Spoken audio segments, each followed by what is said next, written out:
In today's live stream video, I'm going to discuss with my guests how you can improve sales in your e-commerce store. When I have a live stream, I usually interview another reseller and have them share their tips, tricks, and techniques to help make us more knowledgeable and profitable resellers. If you're interested in reselling, then you are in the right place. Today's live stream video is step number 9 in the Reseller 12-step program to success. Gonna pop in the chat. I know today is actually Saturday, guys, so some of you might be out at yard sales, etc., etc. So if anyone's in the chat, say hello. Mike Flippin' Goodies is in the house. Thanks for joining us, Mike. Appreciate it. And I'm sure Lisa's seeing some of my other regulars will be in the chat shortly. So let's get started. I'll bring my guest on. For those of you who haven't been watching this series on my channel, Randy Fasig developed this program. Randy is a friend and colleague of mine, has been a reseller, a business owner, and an entrepreneur for many years. So let's bring Randy on and we shall get started. Hello, sir. Hey, Adam. Mike, how you doing? So why don't we get started? I want to ask you to introduce yourself because you always say something funny, and we'll get down to business. Okay, how's everybody doing out there? Today we're going to discuss something that probably hasn't been discussed before in any kind of reseller program. It is Teleonomics. Now, before all you get a chance to Google that, I'm going to make it simple for you.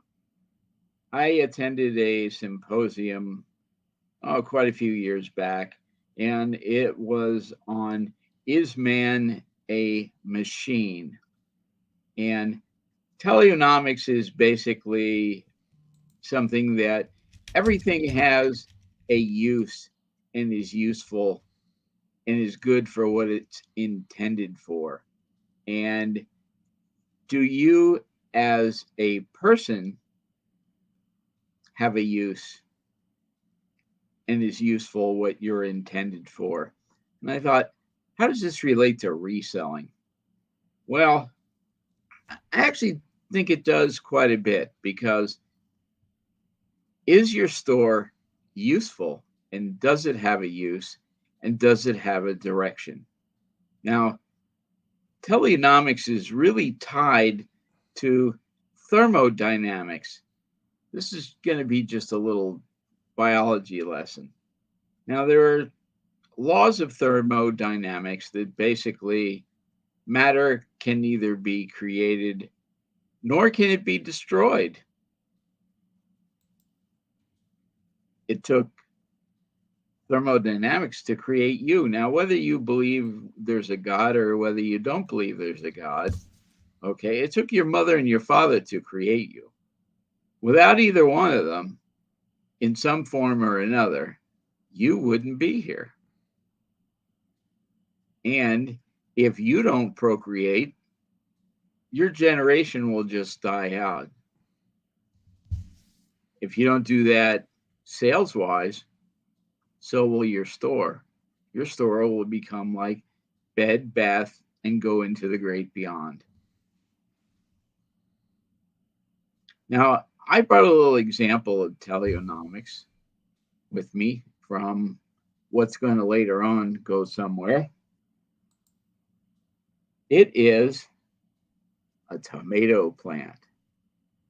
A tomato plant has a purpose. It's to grow tomatoes, to sustain you. Okay? But it also, who knows what other values it has? Can it be used to create a vaccine? Maybe for COVID, maybe for AIDS, maybe for something else. Who knows? You know, did we ever know that moldy bread was going to turn into penicillin?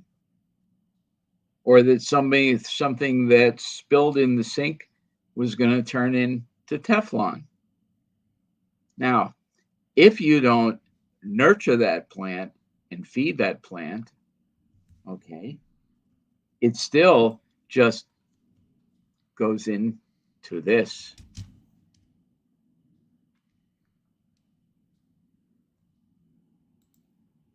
Oh, sorry. There we go. Trying to respond to the chat.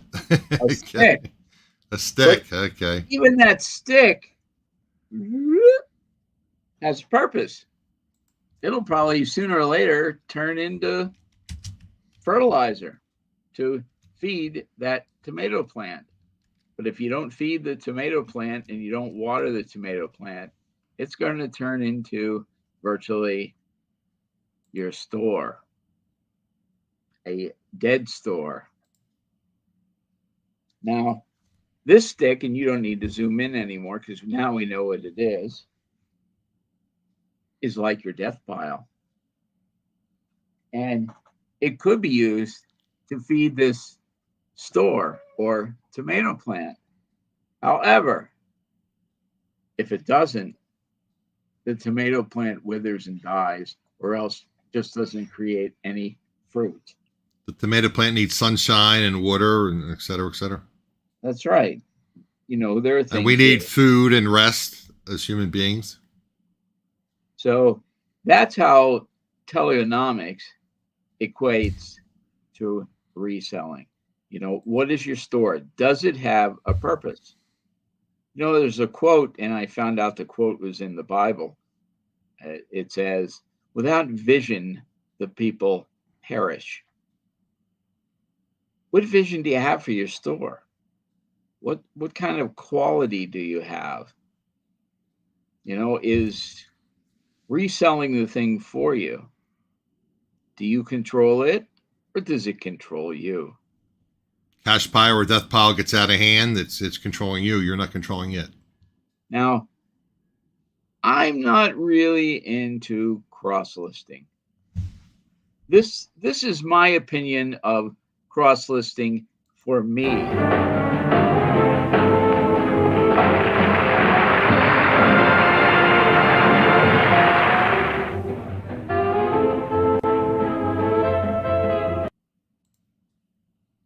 Can you keep all the plates in the air?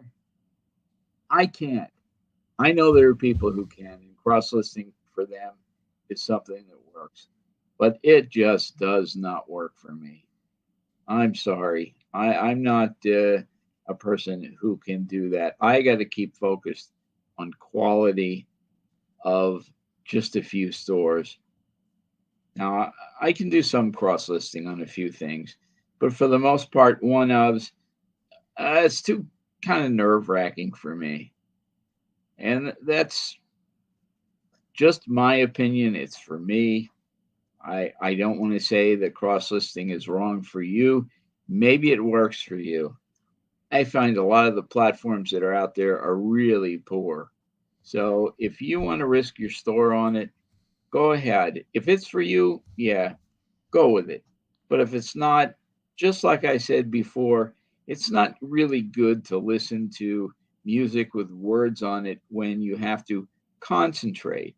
You know, maybe when you're doing some things that are pretty much mindless and you don't have to worry about it. But you'll find out that if you do that, you'll have a lot less mistakes when you're doing something that you want to concentrate on, rather than all of a sudden you're singing a song and the verse in the song is in the description of the jeans. And, you know, there's no jeans called Welcome to Hotel California. I thought about what you've been saying throughout the program, and I do play music with words, lyrics, when I'm taking pictures. Kind of motivates me and makes them enjoyable, but I never do it when I'm doing any kind of titles or listing or anything. So that, like you said, it's a chance to make a mistake, and you have to double check and triple check everything, make sure it's accurate and correct. Yeah, like I was talking to Mike earlier, and he said about doing something at 1 o'clock in the morning. And I used to do things at like 2 or 3 o'clock in the morning. And I found some pretty wild mistakes. Some that actually cost me some money. But, you know, to set aside time when you're pretty much bright and awake is important. You can get a lot more done. You can be a lot more productive. I'll share something, and if you want to share, I mean, you don't have to get the exact details of what we talked about earlier in the chat, but I was doing my taxes, And I was kind of doing what you were saying, doing it at various times, the day and night. I was using a software program, and I put in the cents for my taxes. So let's just say my taxes were $6,000.25. So I ended up putting in like $60,000 for my property tax. So I was like, whoa, thank God I didn't submit that to the to the IRS, because I'd be in deep trouble. But I did catch the mistake. So like you're saying, when you do things at different times and you don't double check. And it was funny because the software allegedly checked for errors, and it didn't know that my property tax wasn't $60,000. But anyway, and you shared with me you were involved with an auction, and you made a clerical error on your maximum bid. Yeah, that could have really been a disaster. It could have been very expensive. Right? It could have been a real nightmare, because you are actually agreeing to the prices that you insert. So basically, you bid 10 times what you wanted to bid, your maximum bid. Correct. And the 10 times was probably very significant. 2 times more than even the retail price. The retail value, right. So it was not a good thing. Are there anybody who has any questions? Best more clear-minded at 1 a.m. Maybe her dogs are sleeping, or her wife's sleeping, so she can get more done at 1 a.m. Especially when it's quiet and you have screaming children. Right, that's the other thing too, right? I don't have screaming children. I have screaming grandchildren. Right. And it's not easy to concentrate.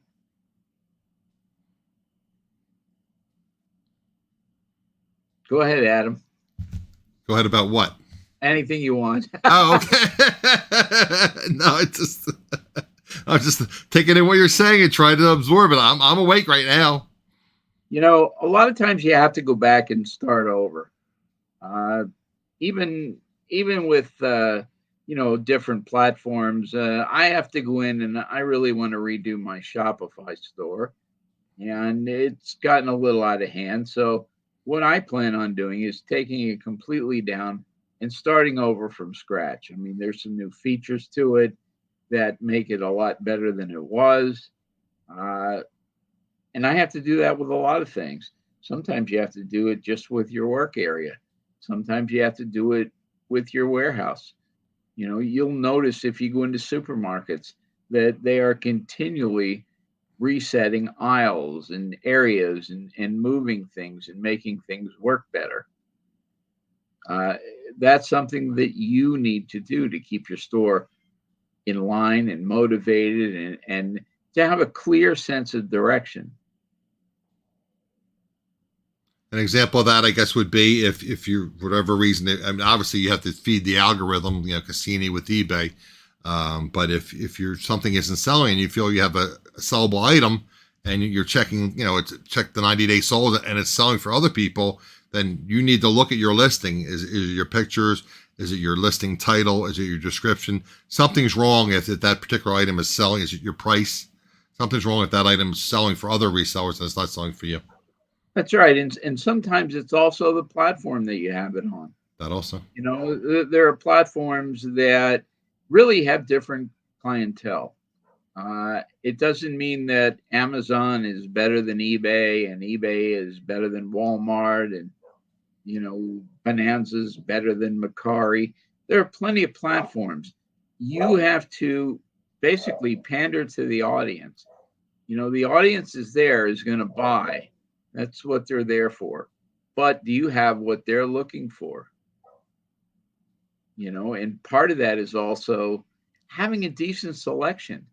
People don't want to go into a store and find 3 pair of sneakers and it's called a shoe shop.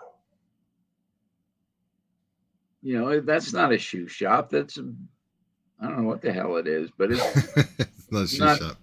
It's not a place that you're really going to want to go back to. Right. You want to go back to where the selection is. You want to go back to where it's easy.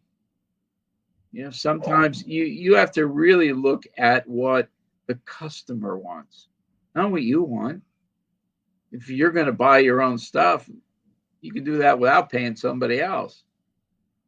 Okay, but you need to look at where they are. I had people who sent me some of the nastiest emails and saved me tens of thousands of dollars when I listened to them.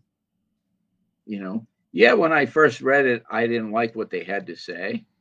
But as I looked at it and thought it over, they were absolutely right and I was absolutely wrong. I think you shared that once before on this channel. I don't know if you want to share that or not. Did you want to share that story about it was your candy or something? Was it? I forget the It exact was story. coffee, Coffee, right? Out of flavored coffee, right. I had a lady who said, your flavored coffee has no flavor. It's terrible.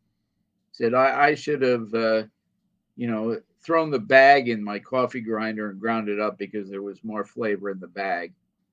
And I thought, well, that was a pretty nasty thing to say. But the bad thing was she was absolutely right. What had happened was the manufacturer who made our bags put a liner in the bag that was totally wrong, and it was a blotter. So it blotted up all the flavoring. So basically, yeah, the flavoring was in the bag. It wasn't in the coffee because coffee flavors are liquid, and it blotted it up. And had I not really tried it and went back to look at it, I would have been out of business instead of doing the amount of business that I did. And she was absolutely right. I was absolutely wrong. And back in the day, I try to stay off social media. Because like you said, it's a distraction, and we talked about that before, and having music playing, et cetera, et cetera. But I used to read in a lot of Facebook reselling groups. People used to get all upset about returns and this, that, and the other, and it's a cost of doing business. I'll try to make a long story short. The reason I'm saying is that like Randy basically took him in and says, I'm not going to respond negatively and rip this person and tell them they don't know what they're talking about. He actually slept on and thought about what they were saying. He says, maybe this customer has a point. Let me research it. And like he said, he saved her thousands of dollars. So I'm just trying to say, don't respond immediately to a negative return or a negative comment. Think about it. 9 times out of 10, it's probably incorrect, and it's negative. But don't respond immediately, and try not to get in that back and forth of being negative. Back in the 1990s, we were probably on the forefront as far as selling coffee beans into supermarkets, and we thought we were doing better than everybody else, and quite honestly, we were. That really wasn't good enough. I opened a chain of stores, and I became my own vendor, and that's when I found out how miserable we were actually doing from the customer standpoint. So there's always room to do better. And a lot of times, when you're on one side of the counter, your vision is a whole lot different than the person on the other side of the counter. So don't be so quick to think, no, this guy's an idiot, because he sees the picture sometimes a whole lot more clear than you do. It's just that you're too proud to admit it. And it taught us quite a lesson. I've been sharing a story with Randy back and forth, and Randy suggested I get an impulse bag sealer. Basically, he takes plastic bags and seals them. So it looks professional. Something small, you put it in, seal it in the bag, whatever. And the reseller shipped it out. Didn't say anything about any kind of damage in the title or anything. And it arrived here. Had to weigh about 15 pounds. He threw some craft paper in the box, and then put a poly bag over it and shipped it. Well, it came here, it didn't work. It's like, I tried to figure out why it didn't work. So basically the machine was broken. So it's like, I hate to be one of those people that return something. And it's like, well, okay, I'm gonna try to say it in a nice way. I'm gonna sort of return. And they said, the seller said this works. It doesn't work. And obviously the reseller had to probably pay about $15 to ship it to me. Probably would have had to pay $15 to have it returned. So basically, within an hour or so, he basically got on and said, "Oh, okay, I appreciate it. Thank you for sharing the pictures. Keep it." So I don't think he tested it, but that was bad. But it all worked out in the end, and I wasn't super negative, and he wasn't super negative, and we just agreed to move on.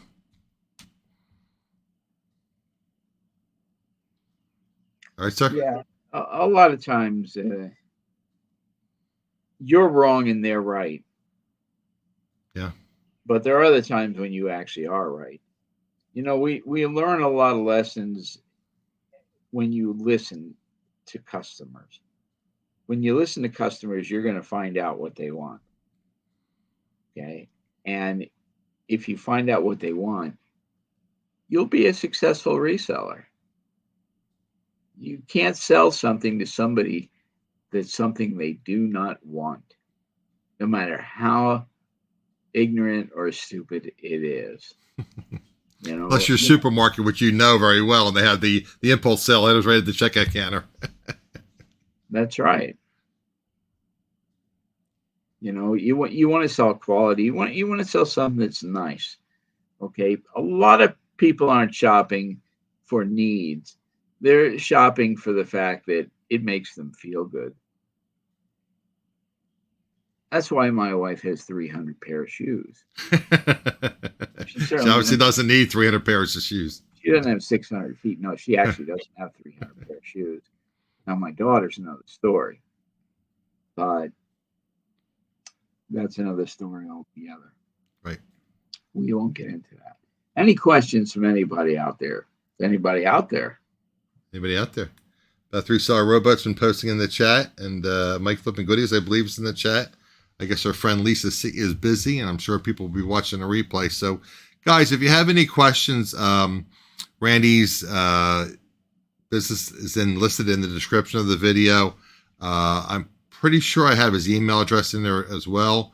If not, I will make sure that I include it.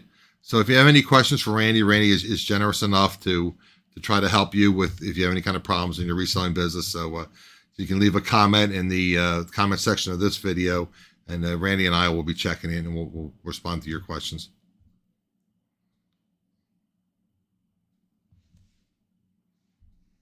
What's Beth have to say here? Nothing right now. Beth, you have any questions for Randy? Beth told me that she really admires how you run your business, and was admiring your warehouse and how well it was, constructed and organized, and she was really impressed by it. Well, thank you. I appreciate that. And you know what? I was really impressed with the fact that Beth has what she calls stations. I don't care what you call them. Basically, they are little organization sections. You know, the fact that her trunk is the first station and right, and the second station. I think it's a great way. And I also like the fact that, she has a thing where if she has it for 1 year, it's going to be discounted this much. If she has it for 2 years, it's going to be discounted that much. And if she has it for more than that, it needs to get the hell out of there. I'm sorry. And was it the four D's? Was it?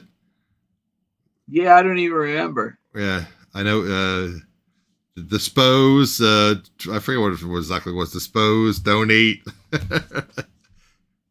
whatever it was. The 4 D's. Yeah, with your cash pile, your death pile, you have to do something with something if it's not selling. Yeah, I mean, cut it down to manageable things. Oh, donate, destroy, or whatever it was. Yeah, I honestly, it's awful. I don't actually remember. Okay, John Jones, 15 minutes ago, just received an eBay order of shipping supplies. Supposed to be 350 pieces, received 106. Box weighed 8+ pounds. Seller used 1 pound label. 12 days after sale, incredible. Venting, lol. Yeah. But back in the day, John, and we talked about, and all the people that were using the priority mail supplies and using them to ship non-priority items. And as we can see, a lot of the priority shipping programs are going away.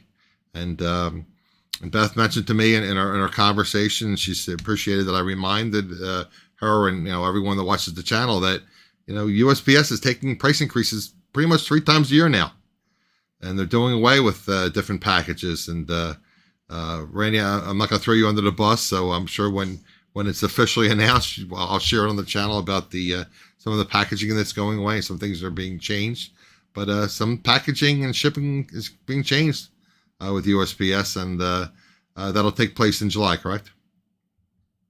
Yes. Okay. I was actually at the post office yesterday, and I had a funny debate with a postal worker and a customer who came in. And she came in with one package. Wasn't two, wasn't three, five. It was one package. And she also came in with that scan sheet. And instead Oh, of scanning the package, she scanned the scan sheet. And I said to her, I said, look, I don't want to butt into your business, but that's dangerous. This scan sheet doesn't prove that you dropped this package off. It's not until this package gets scanned.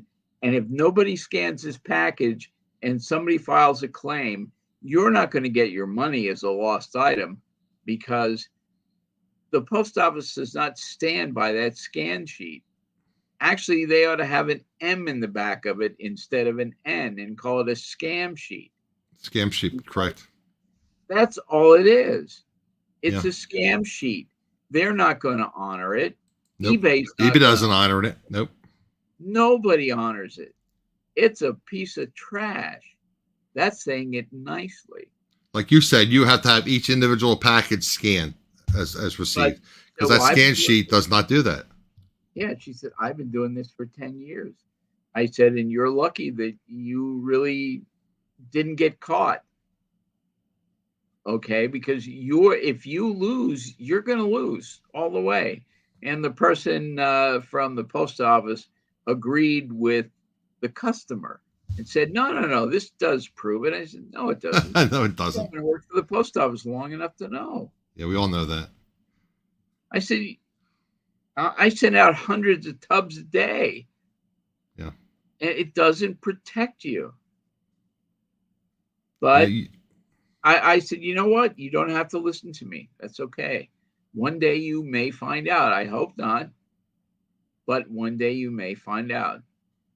Yeah, we're just recently just talking about shipping and postage and things going up and prices of things. And I was talking to Randy in a little pre-chat here. And for those of you that aren't from the area, you know, I live in South Jersey near Philadelphia, and it's been very rainy here. And we talk about giving proper information and, you know, make sure your customers are aware of things. And long story short, there's a local yard sale, townwide yard sale that was supposed to take place. It's like, there's no way this thing is happening. And they kept posting, oh, come back to this site, We'll give you updates. We'll have a map. Well, the map never posted. It was supposed to be posted by 2 p.m. yesterday. Never posted. They never posted that it was being delayed due to the weather. And the rain day is tomorrow, and it's supposed to rain tomorrow. The reason I'm telling you this story was I said, well, just to be safe, I'm going to go out. Maybe no one's an idiot like me, and maybe somebody set up, and I'll be the only reseller out there trying to, you know, shop these yard sales. So I was going my way. I said, well, I don't see anything. I'm going to go grab breakfast or whatever. In the meantime, I was listening to the local news station, and they were talking about the USPS and how much shipping has been delayed, and then the local processing center in Philadelphia, they were actually having an informational picket, complaining that they don't have enough help and that all the new employees are not properly trained. So obviously that's going to add to the shipping delays. There's with every news story, and I'm sorry, but network news is horrible. Nothing is really what it says it is. It's just like there's a big difference by what you see on TV. Just like when you see hearings in Congress and the Senate, and everybody's all upset. I've been to those. I've testified before those hearings. And you know what? The politicians, the senators, they don't say a word. They're quiet as mice. It's only when the TV camera's on are they somebody different. That's not who they are. Well, Randy has shared with me, and we're not going to get into details, but Randy's family was friendly with a lot of political, you know, politicians, and he knows a lot about politics as well.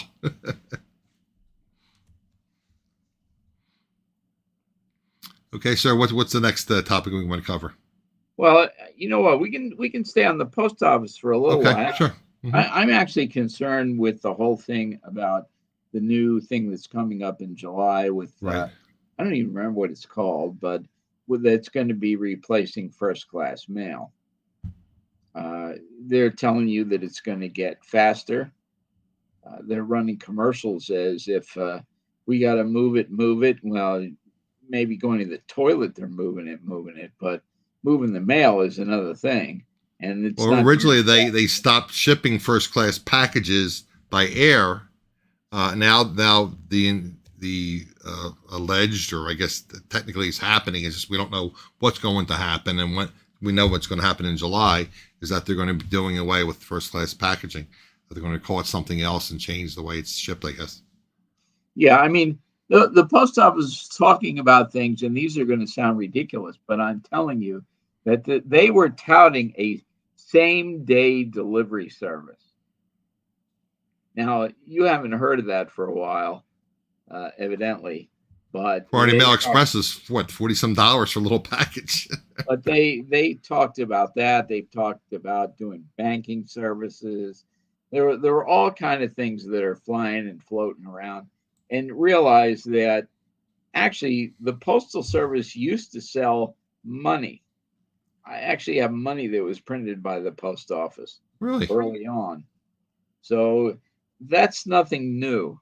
But basically, they have done very little to actually speed up the mail, but they are doing a whole lot to increase the price. That new thing for first class is a whole lot more expensive, and they're soon going to be up level and equal with FedEx and UPS.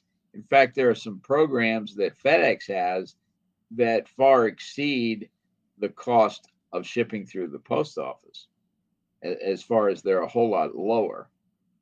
And they're 2-day programs.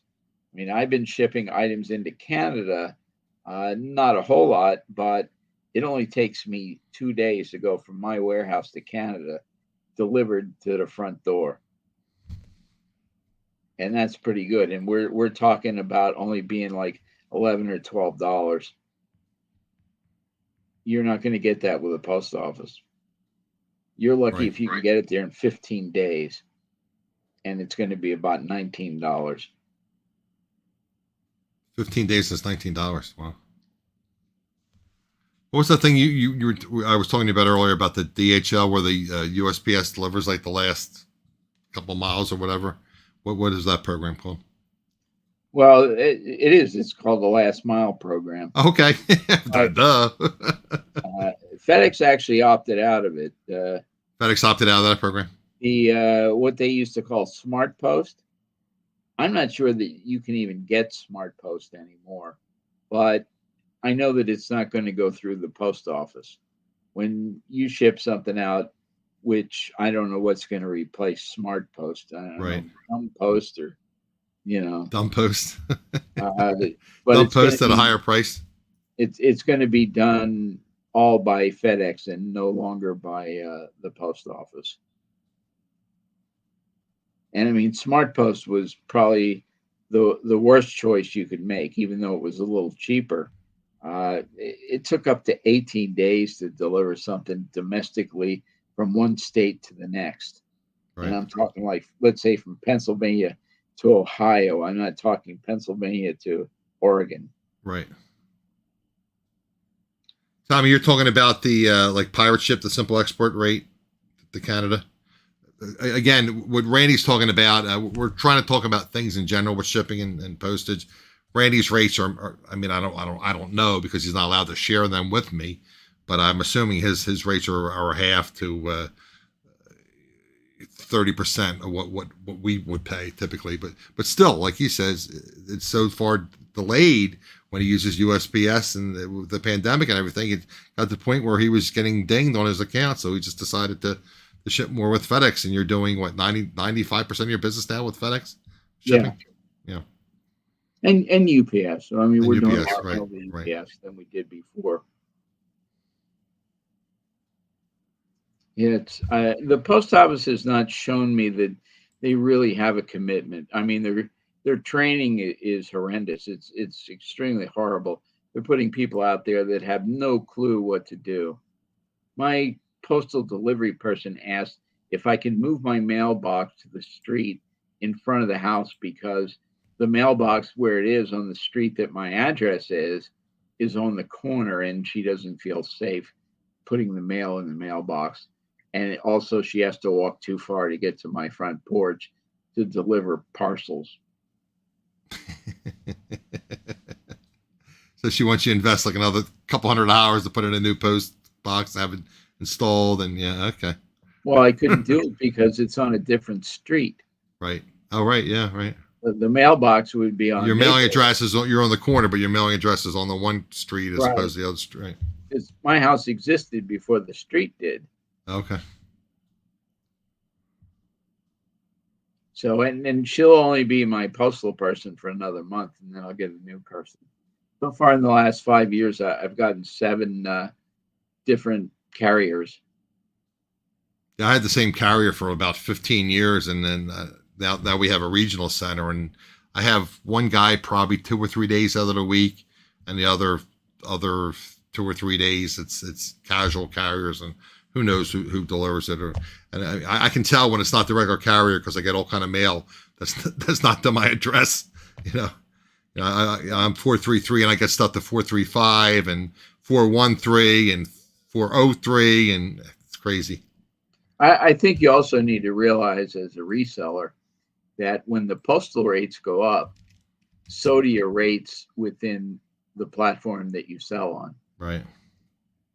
I mean, So if they go up $10, you got another $1.50 into it, so it's actually $11.50. Yeah, I keep reminding people about that, and again, the people in the chat right now are experienced resellers, but I'm trying to. I realize I'm not doing a lot of videos, I'm not doing a lot of live streams, so I apologize for that, guys. I'm dealing with a lot of health issues, but I try to incorporate that in when we talk about shipping to keep in mind that certain platforms charge you fees on shipping, such as eBay, the final value fee. You're paying, whatever that rate is on the final value on shipping. So if it costs you, say $10 to ship something, you might be paying 15 or 20% additional on that shipping because you're paying eBay a fee.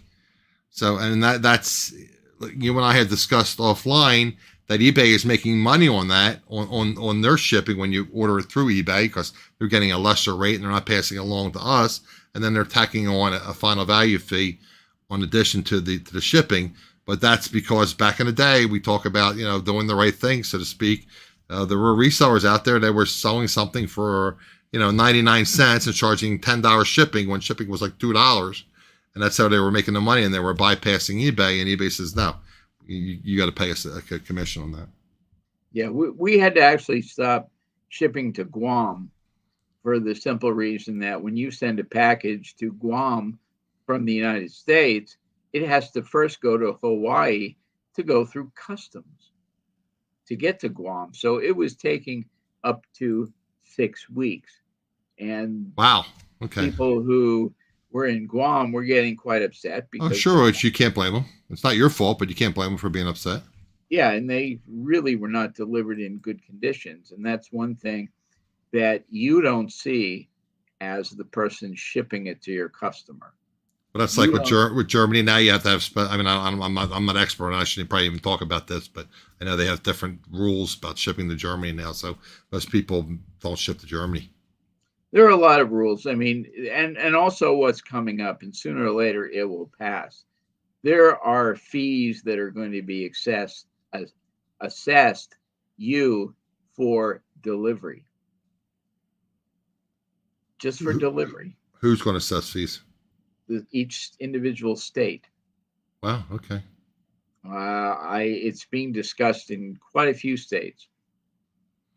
I saw today when I I get a lot of my news from Yahoo. I don't know if that's good or not, but they were talking about, they actually have, guys, if you check Yahoo's page out, I may try to remember to put a link in the description section of the video, but they were talking about the new reporting rule now for 1099s that this year is going to be the $600 maximum.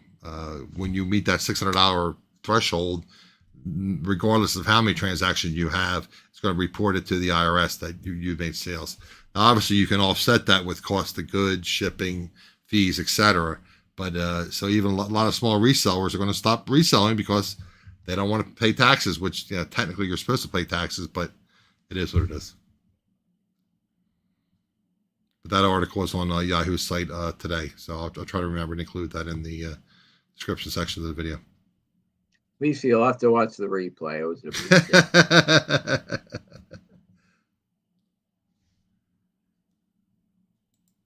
What's Lisa saying? God we trust on Guam. We just Lisa lived there. Lisa was part of a military family. Yeah. I remember I think he was a congressman who said we have to be careful that too many people don't move to Guam because it might tip over. As stupid as that sounds, that's really the mentality of our politicians. Okay, well, we try to get involved in politics or religion here, but we'll stay away from politics. Okay. I'm not too positive on politics after knowing these people.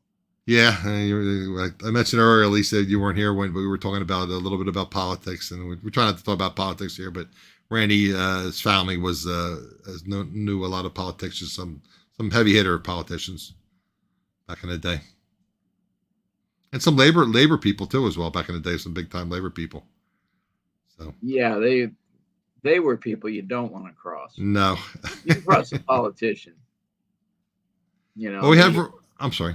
Well, we have Randy here, guys. I know I keep reminding you guys if you haven't watched the other videos, and unfortunately, I thought about it after today. Actually, when Randy and I were talking pre-chat, I didn't link all the different steps to the videos, but there are actually, this is the 9th video on the Reseller 12-step program to success. So if you haven't seen the other ones, please go back to check them out. And I know we have probably the most people we've had in the chat so far. Just want to remind you guys to make sure you hit that like button before you leave. I know it's a Saturday, but it's best for Randy to do things on Saturday because he's a very busy person.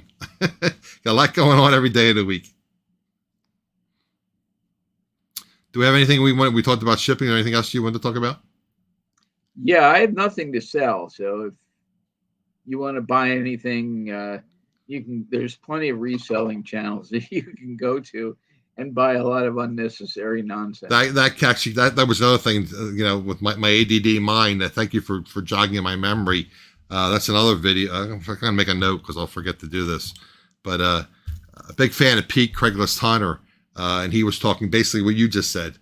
There's a lot of misinformation out there, reselling channels talking about this, that, and the other, and how well they do, and they don't always do so well. And I mean, there are people that do very well in reselling, but it's hard work, and you have to work at it. And Pete was actually talking. He gets a lot of comments and questions and emails about how to become a reseller. So he did part of his video. This most recent video included things about reselling. So that's a channel, guys. If you aren't subscribed to it, you might want to subscribe to Craigslist Hunter.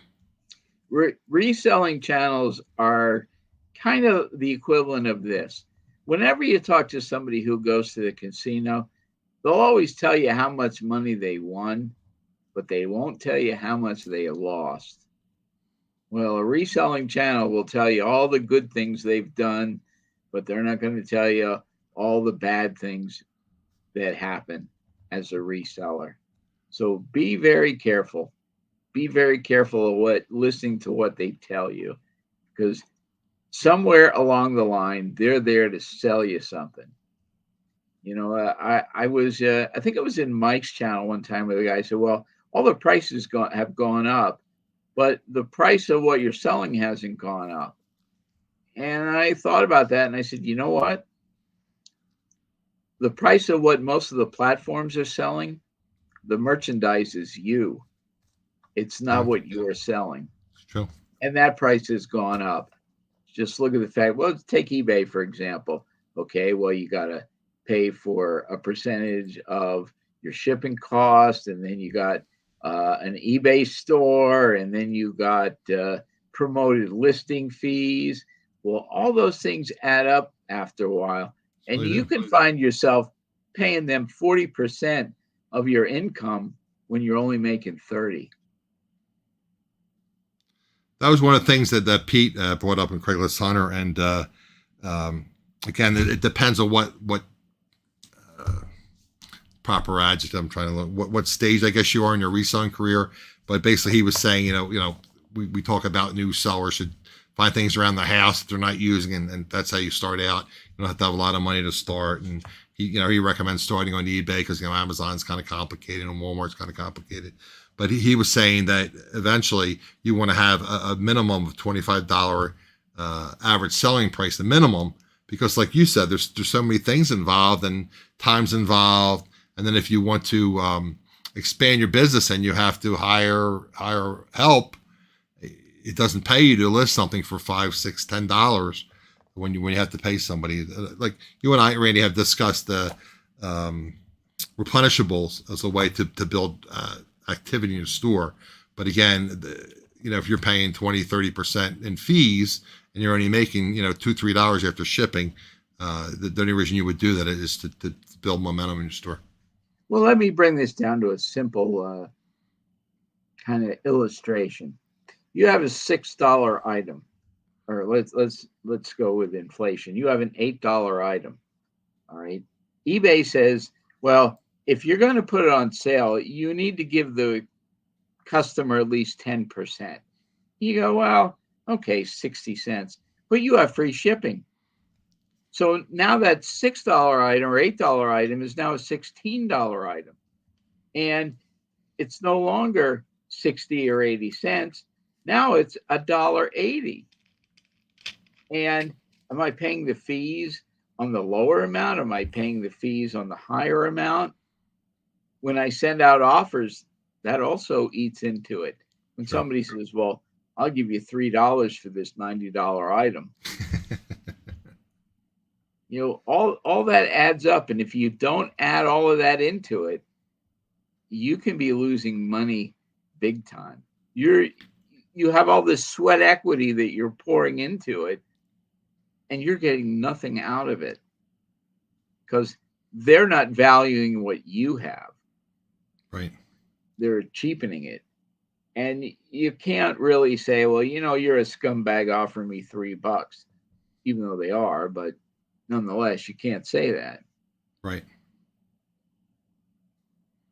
And I understand, people are trying to get a deal. We're resellers. We're looking for buyers. We're looking for deals. But, and again, allegedly the eBay algorithm, Cassini likes, communication back and forth between buyers and sellers. So I used to have auto decline, and I don't do that anymore. I mean, I know that was the wrong thing to do, but just respond and just, I'm honest a lot of times with my buyers, and Beth would probably tell me I shouldn't do it, but I tell them, if I sold that to you at that price, I would actually lose money, and I'm in business to make money, not lose money. Thank you for your offer, but I can't accept your offer. You know what's the right thing to do? The thing that works for you. Yeah. That's what's the right thing to do. Yeah.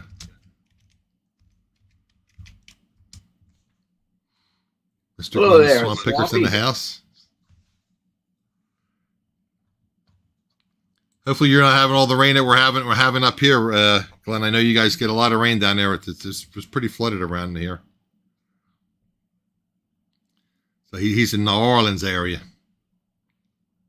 I taught a class at one of the local colleges, and I had 80 students, and in my last class at least. And somebody asked me a question. He said, what do you feel is the best coffee? And my answer is pretty simple. The one that you like. Because if you didn't think it was the best, you wouldn't drink it. Your taste and my taste are not the same. When you go out and you buy something, I hate mint. It's one thing I really find disgusting. But a lot of people like mint. If I didn't sell mint products, I'd probably have only 90% of my sales. 10% of my sales would be gone. Right. So you have to learn to see the value in things, even if you don't personally like them. Glenn is Baton Rouge. He corrected me. I made the mistake of saying New Orleans. I know he's in Louisiana. I'd forgotten exactly where he's from. Yeah. So what else do you have to talk about, sir? Anything else exciting? No, I talked myself out. Talk yourself out. Happens when you get old and tired. Okay, guys. So I mentioned earlier that we're going to include Randy's email address in the description section of the video. I asked you all. I know some of you just come in, and some of you just recently popped in. If you can watch the beginning of the show, I appreciate it. It helps with the get views on YouTube. And so if you're just coming in, just make sure remember to smash that like button, so to speak, and we'll do the typical YouTuber thing. Please like, share, subscribe, and leave a comment. That helps the channel. Again, so if you have any questions for Randy, pop them in the chat now, and then Randy will address your questions. If you have any questions, you're watching the replay, again, you can pop them in the comment section of the video, and Randy and I will make sure we get back to you as far as answering those questions. It's raining here. Yeah, it's crazy. I was telling Glenn, I was telling Randy earlier, and I share some personal information.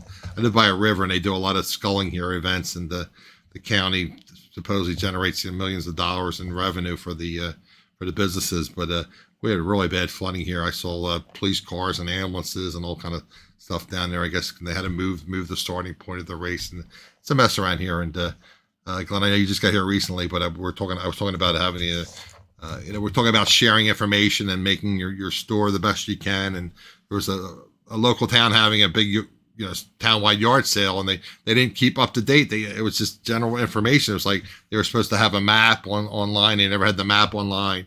They were talking about a rain dates tomorrow. Well, it rained incredibly hard the last day or so here. So I assumed that they weren't going to have it, but I figured, let me go out just in case. They never posted anything on their website. And again, it's supposed to rain here again tomorrow, so who knows what's going to happen. But again, you want to share information. You want your store to look the best it can. Pictures, descriptions, titles, et cetera, et cetera. Like Randy was saying, and some of the other series we've done, earlier videos, have at least 6 pictures, correct? Yeah. I mean, there are things you don't need 6 pictures for. You don't need 6 pictures for a remote control, and there are other things that you do need more pictures for. Right. But people are only going to look at so many of them. Right. I mean, I like to keep 6 as a minimum, and that's my personal preference. But again, whatever works for you. Another thing I think, which is a good thing to live by, don't buy anything that you can't resell. In other words, don't buy anything that's so important that you're going to have a hard time giving it up. Because first of all, you're going to overvalue it, and nobody's going to want to buy it. And really, you don't want to sell it.